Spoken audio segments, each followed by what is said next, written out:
We're sisters, best friends, and authors on a mission to help you stoke your creative fire and live the life of your dreams. We believe that purpose fuels passion and that creativity is your secret weapon for mass construction. There's never been a better time to bless the world with your dream realized. You're listening to The Kate and Abbie Show. Hello guys, what is up? Thank you for being here today. Welcome to episode 4 of The Kate and Abbie Show. Today we are talking all about healthy habits. It's going to be a great episode. How are you doing today, Abs? I'm doing good. Sweet. Awesome. How are you? I'm good. We're here with our cups of tea. Some nice herbal tea to match today's theme of taking care of yourself and developing healthy habits. At least I have herbal tea. I have herbal tea too. Do you? It's like a white tea, or it's white tea. White tea? With like elderberry, blueberry. Oh, nice. Yeah, mine is like ginger, turmeric, honey chai yogi tea, which is like one of my favorites. Turmeric and ginger are like, name a more iconic duo. Like, it's like full of good stuff for your bod. Great for you. So if you're looking for like, I want to incorporate some herbal tea, get yourself some ginger and turmeric tea because it's good stuff. I've never tried it. Really good stuff. All kinds of things that help you fight off germs and helps your immune system get super boosted. And turmeric is great for like lowering inflammation, stuff like that. So all around good stuff to have in your system. So today we're talking about healthy habits. This is something I think that we're pretty passionate about because we're all about improving ourselves every day. And by self-improvement, I don't mean like in a yucky way of like, oh, I'm a bad person and I'm not good enough, so I need to get better. But constantly checking in and seeing what you can change and evolve in and improve and get better at. And that's really a good, healthy process to constantly be in, yeah? Yeah, I agree 100%. I'm very much into self-improvement and in a good, healthy, proactive way. Not at all in a self-critical way. Because I feel like self-improvement can kind of garner this self-critical mindset of like, well, yeah, I have so many things I need to improve in because I'm doing so badly. But every single little win is improvement and should be celebrated. 100%. Yeah. So we're going to dive into some of our healthy habits that we keep every single day, or at least as often as we possibly can, and how those habits carry over and complement and benefit our creative lives, including our lives as creative writers. Yeah. And everything else we do. 100%. That's a big thing that drives me. And if you've listened to my YouTube videos or anything like that, my blog, you've heard me talk about the fact that how we live our lives in every other area affects who we are creatively, because I feel like a lot of culture likes to divide your like creative career, your career's over here, and the rest of your life that takes place outside of work is its own separate thing. And that's so not true. It's all, we decide to give these labels to certain things like this is your work, this is your life, this is, whatever. It's like all these compartmentalized things. It is not, you can't separate these things. It's like one moving part. So one has to balance the other. And I believe that by living a healthy, happy lifestyle, that's what's going to help promote you to be inspired and creative. And even if you're not like a creative entrepreneur, you are a creative person in whatever field you're in. So by doing things to look after yourself and key yourself up to be like, hey, I feel good, I feel motivated, I feel inspired, that's what's going to really carry over into your work and help you be a more creative being. Yeah, I agree 100%. That's right on. And so much what I believe about it as well. So to me, one of the most important and just vital, beautiful, almost sacred parts of the day is the morning. And that's why one of my ultimate healthy habits, when we were talking about this episode and discussing what we were going to talk about, the thing that immediately came to my mind was my morning routine and how important having a morning routine is to me. So I know I've talked about it on my channel before, and we've talked about it before. We might have even talked about it in this podcast, because I know we did one on digital minimalism. That was, I think, the first episode. And we talked about, I talked a bit about how I have my phone on airplane mode in the morning and how that's part of my morning routine is not checking the phone and not looking at the internet and not even getting on the internet, logging into the internet. I sound like I'm not how young I am. That was weird. But logging into any social media apps or anything like that and having that quiet, sacred time for the most sacred time of your day, which I believe is the morning. For me, it's the morning anyway. So one of my ultimate, most non-negotiable habits is definitely my morning routine. And in the morning routine, I usually do some meditation and some just quiet contemplation, trying to not immediately put my brain on work mode or even thinking about anything, or even if it's a creative project like writing a book. Because a lot of times when I first wake up in the morning, I'm like, okay, what am I doing today? And I have to be like, whoa, okay, hold on. You have to take a little bit of time to just breathe and be a human being before you're a human doing, and before you go about doing all the things that you're going to do today, because I feel like that sustains you. 100%. Yeah, you have to have a base. And part of that foundation should be realizing that you're not here to just do stuff. Your existence is sacred in and of itself. And so oh, what does that mean? Yeah, it's a deep idea. And so take time to delve into that in whatever that means to you. I think that, when you seek, you'll find, and give yourself time to just enjoy being. Yeah, totally. And I think I wanted to disclaimer, or not so much disclaimer, but add something at the beginning here as we get into these habits to just, you don't have to change everything at once. So developing healthy habits, a lot of times we can jump on the trendy bandwagons and stuff. You really don't need to feel like you have to rush any of this. Just kind of curate and try different things and see what works for you. You don't have to do successful people, billionaires, morning routines. Yeah. Don't feel pressured. Invite things into your life that you think, hey, I think that will help me grow. That will help me maybe have a breakthrough in that area. And slowly adopt those things. And some of them might be tough at first to curate. So be patient with yourself and don't feel the need to be I have to overhaul my whole life in the next couple weeks. Pump the brakes, be chill about it, and implement these if you decide to try some in a healthy, self-loving way. Yeah, totally.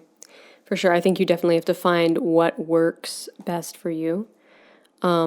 Because I've definitely tried other people's just ideas for morning routines, evening routines, healthy habits, whatever the case may be. And some of them click and some of them stick and then some of them don't. And I think that you should pay attention to what's working for me still. After, 30 days of trying something or even a week of trying something, is this really benefiting me? Is this enhancing my life? And then if the answer is no, that's okay. And right. Move on to something else. Try something new. Try something else that might benefit you. And that's why I really don't, a lot of people talk about the morning routine on YouTube and stuff. And I've never made a video about it. And I really have no interest in making a video about it not because it's not important to me. On the contrary, it's very important to me. But I almost don't like people to even know what I do for a morning routine, because I don't want to make anybody feel like you have to copy it or you should copy it or this is good for everyone, because I know that it's not good for everyone because everybody's unique. And so a lot of times I'll get questions about my morning routine and what it consists of. And I almost feel weird answering because I'm like, I know that, you want to try this, but I kind of want to urge you not to. I want to urge you to maybe try some of it, but figure out what is actually going to work for you and how to arrange it in a sequence that's going to work for you and incorporate the things that are important to you into your morning and set the tone for your day. So yeah, definitely I don't believe in like the copy paste successful people's strategies. Like that's just a recipe for copying and pasting. Who wants to do that? That's boring. Right. And it's like, it's not like that's going to make you into that person. You're going to just be doing, it's like it's not a magic pill that's going to make you have like some success that's going to fall out of the sky. What true success is in creating a routine of any kind or a habit is to find something that helps you love yourself better and helps you live a more fulfilling day-to-day life. Yeah. So if it doesn't do that for you, then don't just do it because it's like, oh, I heard Steve Jobs did this. It's like, well, who cares? Right, exactly. It's like you have to find what works for you. Yeah. And unfortunately, a lot of societies like to like elevate certain people, and it's not a good mindset to have at all. You shouldn't really like elevate other humans to this idolized level. Or the things that they do. Like you can acknowledge good and adopt that. Embrace good where you find it, but don't feel the need to like, oh, that person did it, so now I have to copy it. It's like, no, you don't have, you can free yourself from that. Exactly. I agree 100%. So yeah, morning routines. I mean, I think it's great to take some sacred time in the morning, and that's typically what I do. I like don't really have a solid morning routine. I have like a few things that I'll like do here and there, and like I never do the same thing twice usually. I mean, there's a few things that I do like every single day in the morning, but nothing that I'm like, oh, this is completely non-negotiable. Like I like to give myself a little like some quiet time, but also like go with the come and go of the day to day. Yeah. Yeah, definitely both can be good. I feel like certain people will have like more of this need for structure like we've talked about. Like I feel like 100%. I need more structure and I need more like just the non-negotiable thing. I feel like if I don't hold myself accountable to like take that time to have self-care and to reflect and meditate and be calm and be still, then I won't, because like other things will just kind of take over. And then I won't be starting my day on my own terms, which will then make me feel like really stressed and just messed up for the rest of the day. So it's kind of interesting just like noticing how you feel based on what you do in the morning, because it really does set the tone for your whole day. And for sure. I think that, but everybody's different. So I think there's definitely ways to not start your morning that are very distinct.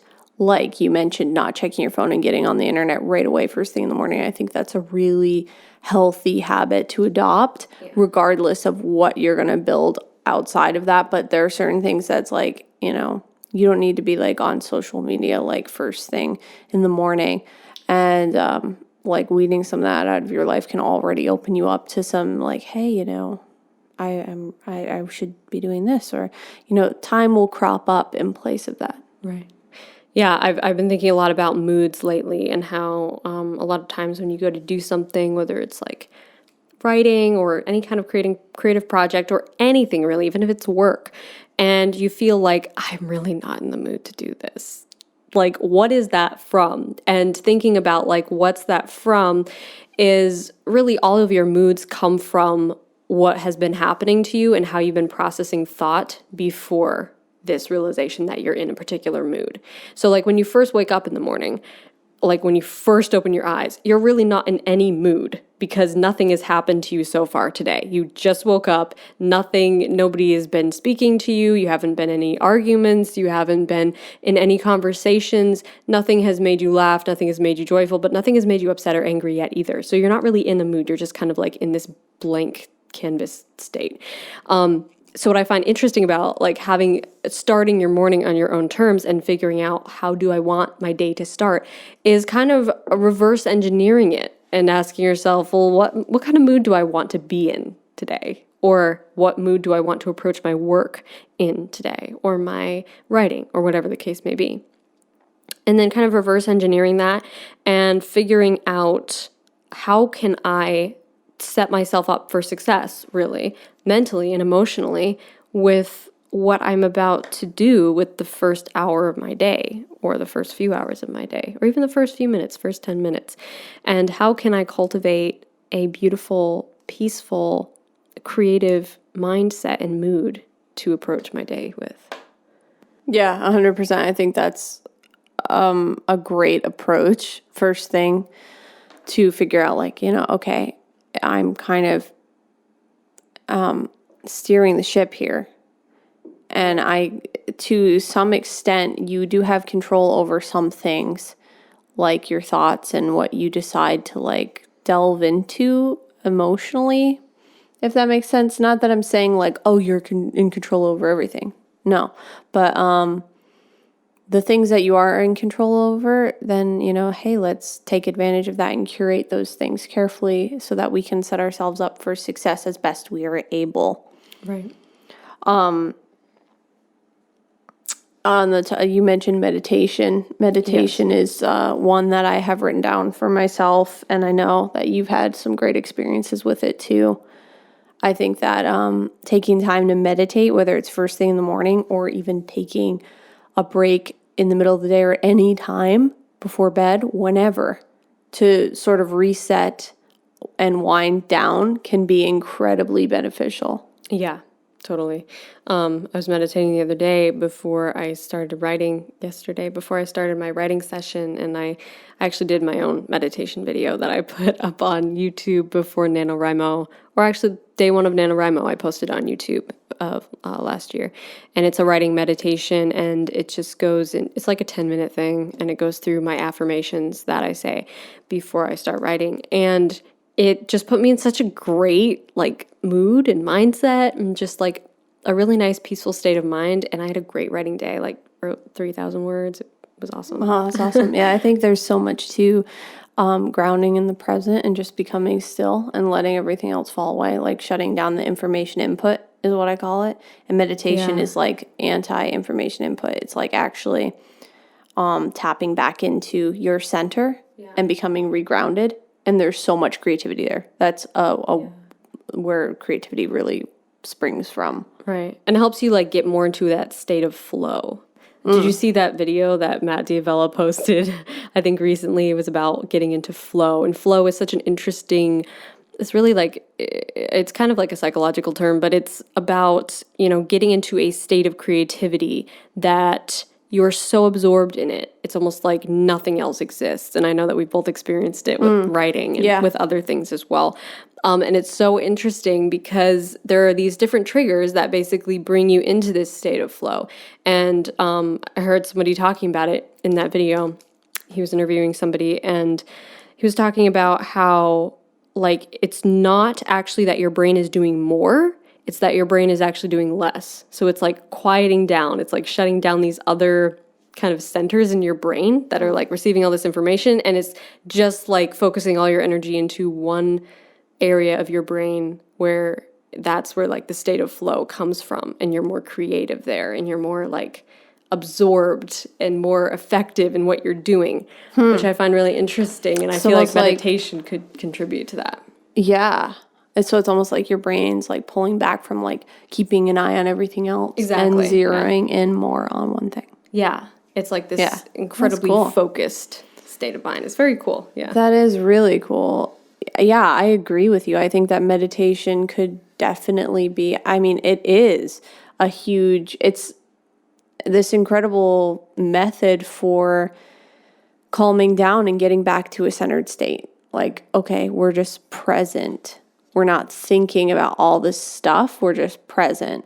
Right. So that really invites the flow. Yeah, it does. And it's almost like kind of how little kids are, I think, more. Like, they're more in the present and they're way more creative than most adults. Right. And I think that we can kind of learn something from that. Right, because when you were a kid, you weren't thinking about like, oh, will this be successful? Right. Will this be worth my time? Will other people like it? Will it get enough views? It's like, no, you just made something for the sheer joy of making it. And that's where all the best stuff gets created from, that place. Right. You know?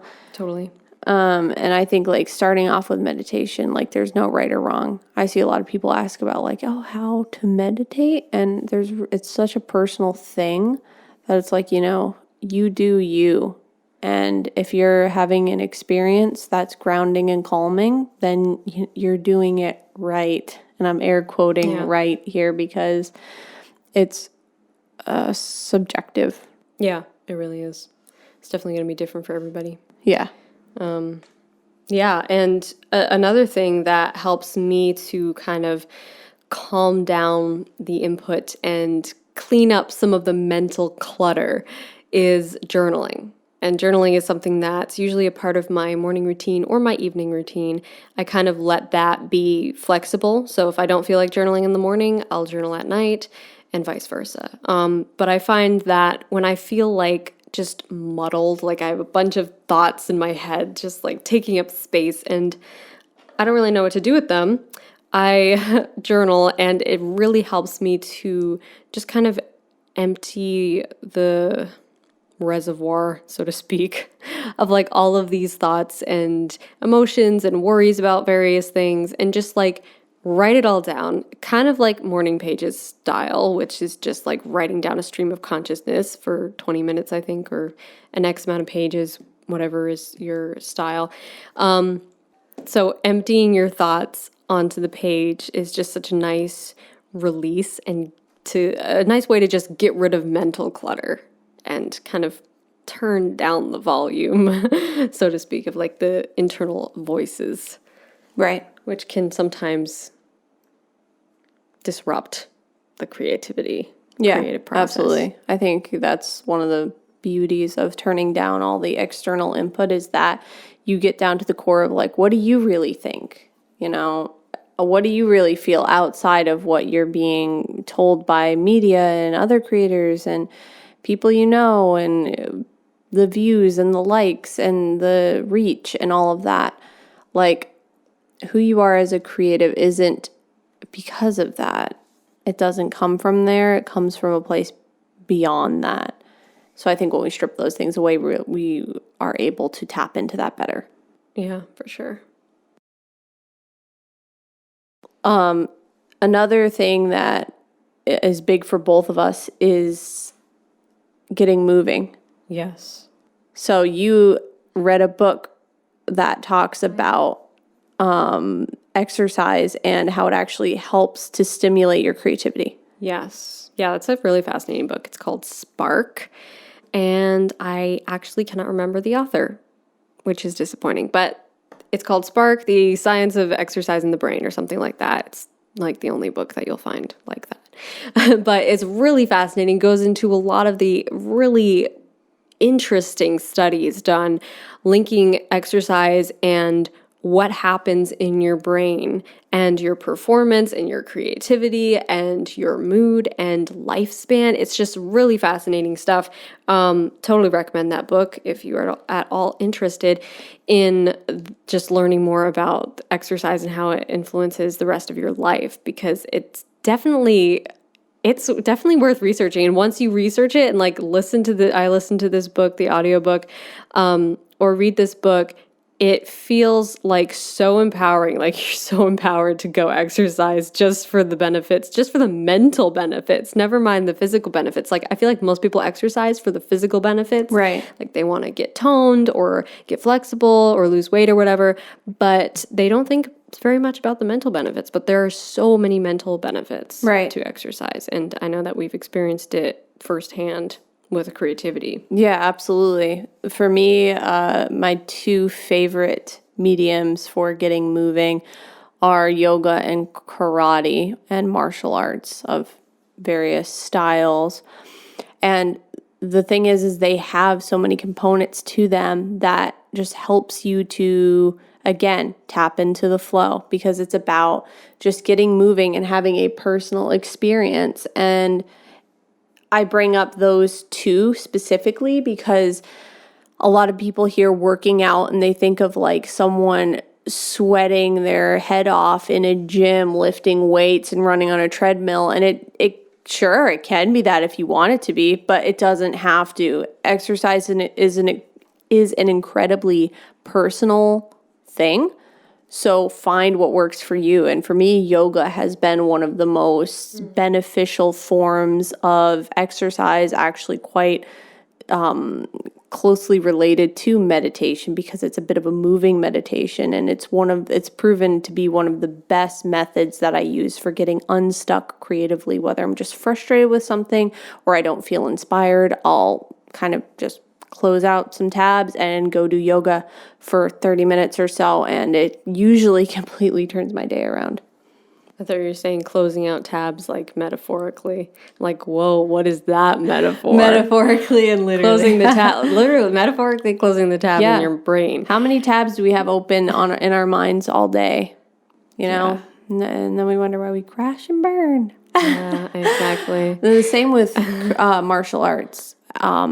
I can't speak highly enough of martial arts. That I've practiced karate, kickboxing, aikijitsu, and I love all of these styles so much because, again, they help you get into this more personalized form of getting moving that's not about slamming your body around. It's about finding confidence and strength from within. So there's a huge mental aspect and emotional aspect as well as a physical aspect. So those are two things that have hugely helped me. Like, I recommend them to everybody, no matter what your age or whatever, your personal lifestyle needs are. You can find modifications that work for you. And I think that's one of the beauties of those is it's such a gentle yet strengthening way to get moving. And it just helps your brain so much.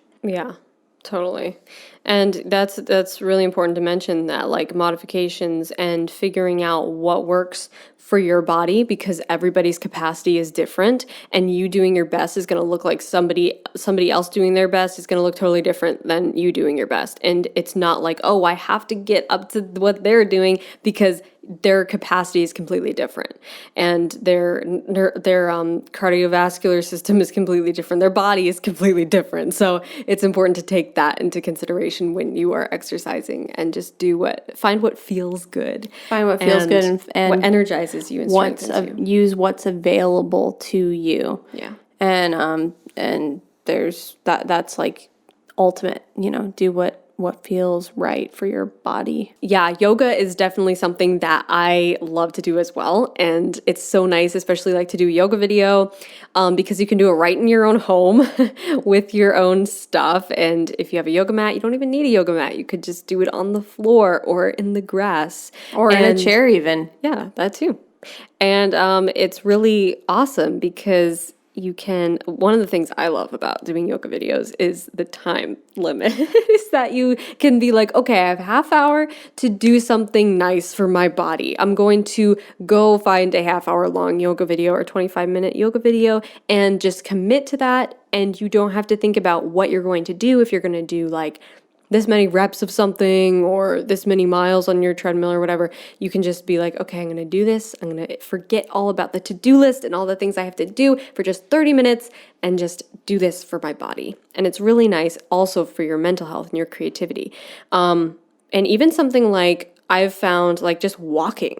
Like walking is one of my favorite things to do. And I know it's not like some strenuous or fancy exercise, but it gets your heart rate going. And especially good if you can walk outside, because you can get fresh air and just like sunlight, and that's always good. It's not like there isn't air inside. No, there isn't. There is air inside for sure. But if you spend a lot of time at your laptop, you need some sunlight and fresh air. So it can be really good to get outside, go for a walk. And even if it's like something like I only have 10 minutes, go for a 10-minute walk. I found that helps me to get unstuck like it's so helpful to get unstuck Yeah. and to feel like, I've been working and I want to write now, but it's like you're still in the mindset of working. You need like a little buffer. You need something to like reset. Yes, reset, refresh, and like when your computer needs to update, it doesn't just we're just going to smash right through these updates while we're running all these other programs. Exactly. It's like close out of all your programs and now we're going to shut down and restart. Yeah. That's what we need to do. We need to close out the tabs and we need to restart. So find something that helps you do that. Which kind of leads into the last thing I had written down here, which is shifting to creativity. And this is something I've talked about on my YouTube channel. I've talked about it in various places. But the shift, as I like to call it, is basically anything that's like, it's like a mini routine that a lot of times I'll stick in the middle of my day if I'm having to do some work before I write or before I do something creative. And the shift consists of usually moving my actual physical location. So even if it's into the next room, moving outside or moving into the next room with my laptop and doing something that sort of breaks the mental cycle or thought patterns of what I was just doing. So it could be something fun and creative. It could be going for a walk. It could be doing a yoga flow. It could be even like singing a song or dancing to some fun music or something. Anything that's like takes you out of what you were just doing, like you were just saying, the refresh button, resetting sort of your mental state and your mood. And I find that this helps me so much to get into like more of a writing mood or more of a creative mood, especially if I can prepare myself for it with a healthy habit that I know is fun and creative. And even better, like bonus points, if it is something that has like zero judgment attached to it. So like I'm not going to be critical at all of the way I do it because it's literally like just for fun and creativity. And that can like get my mind into this place of like, I'm just having fun and being creative and I'm not criticizing myself for anything or doing any self-judginess. And that is, I find, really helpful to put yourself into that mood when you go into writing, because then you're not being self-critical of your writing while you're writing. Yeah. And I find that really helps me. That's really awesome because it's kind of already priming your mind for like, Exactly. We're relaxed. See, we're relaxed. We're relaxed, having fun. We don't have to be perfect at this. We can write ugly, like we were saying in I think the last episode or one of the previous episodes. Yeah, and which is a great thing. Just let it out and don't feel like it needs to be that it has to meet some expectation. Like take those limiters off. Yeah. The last one I had jotted down is developing some healthy eating habits. And that looks different for everybody because diets are and eating habits are very personal, and it depends on the individual and their needs. So definitely not one size fits all here. Absolutely. For me, I've found that making sure I'm eating well and eating enough nutrient-dense foods completely changes the makeup of my day. If I'm eating poorly or skipping meals or not having enough nutrient-dense caloric intake, my brain is whacked. Yeah. I don't function as well in anything physically or mentally, and it affects my emotions. It affects everything. So making sure that I'm going to make sure like I'm not just eating something that's an empty carb. I'm going to eat something like super nutrient dense. And, do a little research on that yourself. My diet is a plant-based diet primarily. But it's going to be different for everybody. But researching things like, okay, how much fiber should I have? How much protein should I have? Like, sprouted grains versus non-sprouted. What do those do for you? What kind of vegetables and fruits should I be including in my diet? Like, check into that, because incorporating these things and not just eating processed foods, which is primarily what most of society kind of like prompts that. I mean, when you turn on the TV and watch ads, I mean, that's all that's going to go by are processed foods, and we're surrounded by restaurants and things that promote purchasing and consuming processed foods. And those are the things that really just don't give us energy physically or mentally. And your brain burns like 200 and something calories a day. 500. 500? Yeah. Yeah. So, I mean, and if you're a creative, I'm thinking that's probably even more.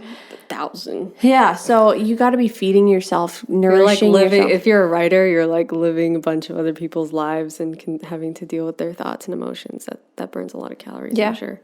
Yeah. Yeah, I feel like the main reason people don't eat the right thing and they like eat empty carbs and stuff like that, and even myself sometimes, I've noticed the pattern in myself is that it's easy and it's quick and you don't have anything else at the moment that you can grab. And that's why I think you mentioned meal prep is so helpful. Exactly. Which you do a little bit of like advanced meal prep, like making like really gorgeous like salads and tucking them away in the fridge. And if you're like, oh, I don't have time to do that, then just buy healthy foods and have them on hand. Bananas, strawberries, avocados are great ones. All you have to do is cut it open and eat it. Sprouted grain bread. Just have things on hand that don't even need prep. And just when you're hungry, grab an orange, grab an apple. Have a piece of sprouted grain bread with like peanut butter or almond butter. Have a glass of nut milk. Have a bowl of oatmeal in the morning. Stuff like that is all things you can make within 5 minutes. You're making me hungry. Yeah, it is so cool. And like you mentioned, doing meal prep ahead of time. Yeah. What I found was cool is that, and I don't always do it, sometimes I like forget to, but I've been trying to get better about it. Is while I'm cooking breakfast for myself, I'll make my lunch and put it away in the fridge, which to me is like just such a nice like batch working sort of. It's like batch working. Like, oh, I film one video and you can film breakfast. 3. Yeah, exactly. I batch work my breakfast. And so I'm like, well, while I'm waiting for the oatmeal to cook, I can make a salad for later. And just having that put away in the fridge is such a nice thought when you're working. Yeah. And then you're getting hungry and you're like, oh, I don't want to stop and I have to go make myself something. I know a lot of people probably already meal prep because they're taking their lunch to school or work or whatever. And that's just a really cool thing to do, even if you're just working at home. Because I think a lot of people don't think to do it when they're working at home because they're like, oh, well, I can just go into my kitchen. But then you'll probably go into your kitchen and like start eating chips or something. Right. And the thing too is even if you're working a job and you're like, oh, well, my writing time or creative project time is like when I get home, then have like snacks and stuff prepped for yourself when you get home. Yeah. So it's not like, oh, I get home and then all my time is like used up either cooking dinner or making like a snack for myself. Like have your dinner prepped so that way you can like sit down and maybe even work on like writing your book or working on your creative project while you're eating, and that's already been like taken off your plate. Literally. Like having those things in place and realizing, hey, that's important. Also, even like beverages, we were laughing about our teas and stuff earlier, but having herbal tea instead of like overdosing on caffeine all day. And all those things affect your nervous system, and it's just a good thing to keep in mind. We could like talk about this for a long time, but nutrition, big deal. Huge. If you can adopt one of these habits, even if you just adopted the nutrition, I think it would make an impact for basically anybody. I mean, I notice it in my day-to-day life for sure. Yeah, same. So those are some things that have been impacting us, that have impacted our lives over the past few years, and things we implement every single day. Like, I mean, do you want to recap?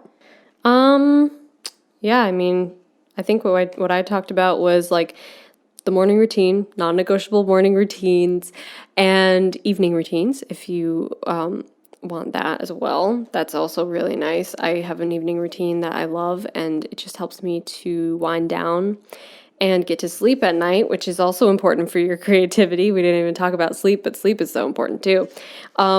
exercising to get unstuck, even if it's something quick and easy like a walk or a 20-minute yoga session, yoga videos. Oh my gosh, YouTube is loaded with them, and there's literally no excuse because you need no gear to do yoga. It's awesome. Journaling to brain dump your thoughts, get them out of your head, get rid of mental clutter. That really helps me to think more clearly and just feel more free mentally. And meditation, especially before you sit down to write. I find that really helps to hit the reset button and it just gets me in a really nice, calm, tranquil, creative state of mind. And of course, like shifting to creativity whenever you feel the need to refresh and change the mood and the mindset that you're in to kind of transition over into something completely different. So the shift can include anything you want, just like a morning routine. It could be a mini routine of anything that changes the mindset, changes the mood, and also puts the right kind of self-talk into your head. So non-critical, non-judging self-talk of this is creative, this is fun, I'm being creative, I'm having fun, and I don't have to be perfect in whatever I'm doing. Those are the things that really help me to be more creative and feel just awesome in general.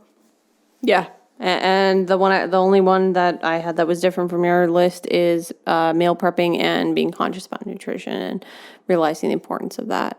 So yeah, like all those things blended together, so many good things to try. And I think that's what the invitation here is to sample from this box of chocolate truffles and see which ones you like, see which ones you don't, see what works for your life, and, be patient and kind and loving toward yourself above all. Yes, for sure, because that translates into every area of your life, and it will make you more confident in everything you do, because you can't be confident of yourself if you don't love yourself. So 100%. Show yourself some love today and every day. Yeah, definitely. Show yourself love. And I think that's a wrap for us today. Yeah.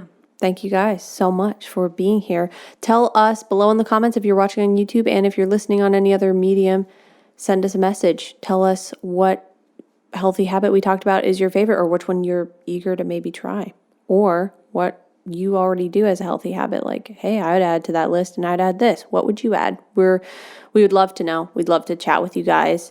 So please let us know in the comments or send us a message. And if you want to get in touch with us, you can find us on all the social media platforms like Facebook, obviously YouTube. Abbie has a YouTube channel, Writer's Life Wednesdays, absolutely brilliant. And they can get to that with what URL? YouTube.com/Abbie Emmons. And if you're listening and you're like, hey, I want to go check out the video of this podcast, you can find it on my YouTube channel, which is youtube.com/KAMens. And be sure you hit subscribe and all that good stuff so that you'll get updated as soon as the next episode of the Kate and Abbie show goes up. That will be episode 5, and it's going to be epic as heck. Awesome. Yeah, very excited. It's going to be cool. If you want to support us, best way to do that is to check out our respective Patreon pages. You can find me, patreon.com/KAMens, and you can find Abbie, patreon.com/Abbie Emmons. We appreciate you guys. We hope you got something out of today's episode. Comment, let us know what you think, and we will see you in episode 5. Stay stoked. Rock on.